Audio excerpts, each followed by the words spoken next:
अगर आप लोग हमारे चैनल पर नए हैं तो प्लीज चैनल को सब्सक्राइब करो और ऐसे पार्टनर की वीडियो देखने के लिए बेल आइकन को ऑन करें। मुंबई शहर में रेलवे स्टेशन से थोड़ी दूर पर ही एक बस्ती थी जहां पर रजनी अपने पति और 2 बच्चों के साथ रहती थी। रजनी का पति कुली का काम करता था और रजनी घर से चाय पकौड़े बनाकर रेलवे प्लेटफॉर्म पर बेचा करती थी।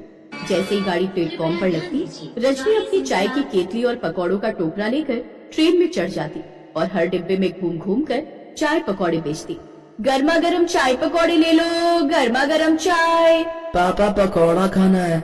सुनो जी, मेरे लिए भी 1 कप चाय ले लो। कौन कौन से पकौड़े हैं? ब्रेड पकौड़ा, आलू पकौड़ा, प्याज पकौड़ा और मिर्च पकौड़ा है साहब। ठीक है, सारे पकौड़े मिक्स करके दे दो और 2 चाय दे देना। अरे रजनी, जल्दी ट्रेन से उतर, ट्रेन चलने वाली है। हाँ हाँ उतर रही हूँ। तुम मेरी चिंता करना कभी नहीं छोड़ते। कभी कभी तो रजनी को पैसे लेने में, चाय पकौड़ा देने में इतना समय हो जाता कि ट्रेन चल पड़ती थी और रजनी चलती ट्रेन से उतरती थी। रजनी, तुझे कितनी बार कहा है, ट्रेन चलने से थोड़ी देर पहले नीचे उतर जाया कर। कभी कोई अनहोनी हो गई तो क्या करूँगा? तुझे पता है ना, तेरे सिवा मेरा और बच्चों का कोई नहीं है। अरे हाँ, मुझे कुछ नहीं होगा। इतनी जल्दी तुम्हारा पीछा नहीं छोड़ने वाली। चलो अब तुम भी अपना काम करो, बेकार की टेंशन लेते रहते हो। बच्चे स्कूल से आने वाले होंगे, मैं उन्हें लेने जा रही हूँ। उसके बाद दोबारा स्टेशन पर आ जाऊंगी। रजनी भले ही गरीब थी पर अपने बच्चों के प्रति वो बहुत अच्छे से फर्ज निभा रही थी। उसका मन था कि पढ़ लिख कर उसके बच्चे अच्छी नौकरी पर लगे। सुबह 5 बजे के आसपास रजनी उमेश के साथ ही स्टेशन पर पहुंचती थी, पर आज उमेश की तबीयत थोड़ी ठीक नहीं थी, इसलिए रजनी स्टेशन पर अकेले ही आ गई थी। क्या हुआ रजनी भाभी, आज उमेश दिखाई नहीं दे रहा?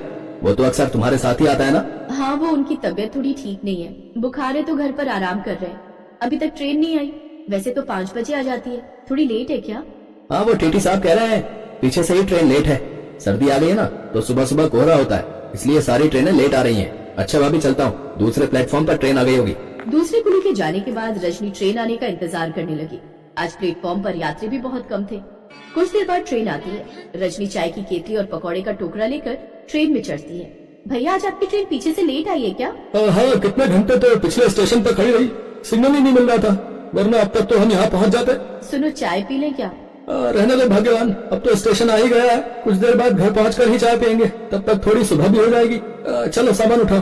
टीटी साहब, गाड़ी कितनी देर रुकेगी? बस 10 मिनट में चलने वाली है। अभी 10 मिनट है, आगे वाले डिब्बे में चाय पकौड़े बेच लेती हूँ। गर्मा गर्म चाय पकौड़े ले लो बहन जी। चाय पकौड़े दूं भैया जी? बेटा, पकौड़ा खाओगे? अरे नहीं खाना, आगे चलो। जा रही हूँ भैया जी, इतना गुस्सा क्यों कर रहे हो? चाय, गर्मा गर्म चाय, पकौड़ा चाय। रजनी ट्रेन के दूसरे डिब्बों में चाय देने के लिए चली गई। रजनी ट्रेन से नीचे उतरी और कुछ देर के लिए स्टेशन की सीट पर जाकर बैठ गई।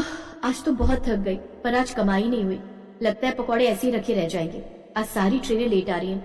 थोड़ी देर और इंतजार करती हूँ, अगली ट्रेन आने वाली होगी, पर ट्रेन तो 5 मिनट ही रुकती है। रजनी अगली ट्रेन के आने का इंतजार कर रही थी। अचानक उसने बेंच के नीचे एक बच्चे को रोते हुए देखा। अरे, तुम रो क्यों रहे हो? तुम तो वही हो ना जिसे मैंने ट्रेन में पकौड़ा खाने के लिए कहा था। तुम्हारे साथ तो तुम्हारे पापा भी थे ना? तुम इतने घबराए हुए क्यों? तुम तो ट्रेन में बैठे थे, फिर यहाँ कैसे आ गए? आंटी, मुझे बचा लो, वो अंकल बहुत बुरे हैं। वो मेरे पापा नहीं है, वो तो हमारे नौकर मदन है। मेरे पापा दूसरे हैं, मेरे पापा तो दिल्ली रहते हैं। ये अंकल मुझे दिल्ली से लाए और अपने साथ ले जा रहे हैं। बच्चे की बातें सुनकर रजनी घबरा गई। तभी रजनी ने 2 आदमियों को अपनी तरफ आते हुए देखा।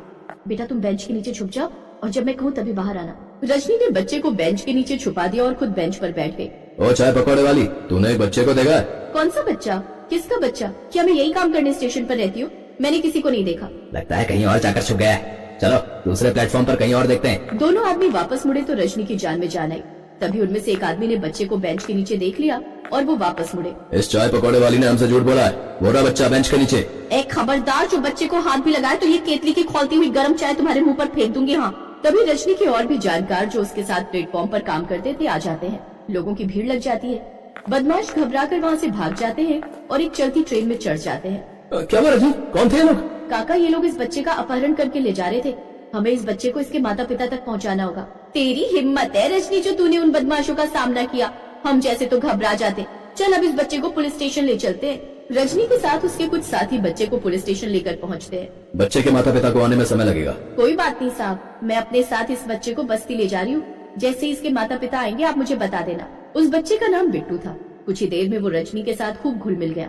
रजनी सबके साथ बिट्टू को लेकर अपनी बस्ती आ जाती है। रजनी, ये कौन है? वो उमेश को सारी बात बताती है। मुझे तुझ पर गर्व है, तू मेरी बहादुर पत्नी है। और फिर कुछ घंटों के बाद पुलिस बिट्टू के मम्मी पापा को लेकर बस्ती आ जाती है। मम्मी, पापा, मेरा बच्चा, मेरा बिट्टू, हमने तुझे बहुत ढूंढा मेरे लाल।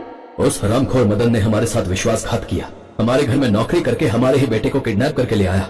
तुम्हारा बहुत बहुत धन्यवाद रजनी, तुमने हमारे घर के चिराग को बचा लिया। हम तुम्हारा ये एहसान कभी नहीं भूलेंगे बहन। ये तो हर इंसान का फर्ज है कि मुसीबत के समय मदद को आगे आए। बिट्टू के माता पिता ने देखा कि रजनी बहुत गरीब है, वो और कुछ तो नहीं कर सकते थे, इसलिए उन्होंने इंसानियत का फर्ज निभाते हुए रजनी की मदद की। बहन, एक भाई की तरफ से बहन को उपहार समझना, ये मत समझना कि मैं तुम्हें बदले में कुछ दे रहा हूँ। मैं मन से दे रहा हूँ। मुझे पता चला है कि तुम रेलवे प्लेटफॉर्म पर चाय पकौड़े बेचती हो, इसलिए मैं प्लेटफॉर्म पर ही तुम्हारे लिए चाय पकौड़े की दुकान खुलवा रहा हूँ। वहाँ तुम और उमेश दोनों आराम से काम करना। बहन, तुम नहीं जानती हो कि तुमने हमारे लिए क्या किया है, जिसके लिए मैं तुम्हारे लिए जितना करूँ उतना कम है। मनोज जी, आप बहुत लकी हैं जो बिट्टू आपको वापस मिल गया। रजनी ने सचमुच बहुत बहादुरी का काम किया है। रजनी, मैं तुम्हारे लिए भारत सरकार से बहादुरी पुरस्कार की मांग करूंगा। अच्छा, मैं चलता हूँ। जय हिंद। बिट्टू के मम्मी पापा खुशी खुशी दिल्ली लौट आते हैं। रजनी को उसकी अच्छाई का फल मिलता है। उसे भारत सरकार की तरफ से बहादुरी पुरस्कार से सम्मानित किया जाता है।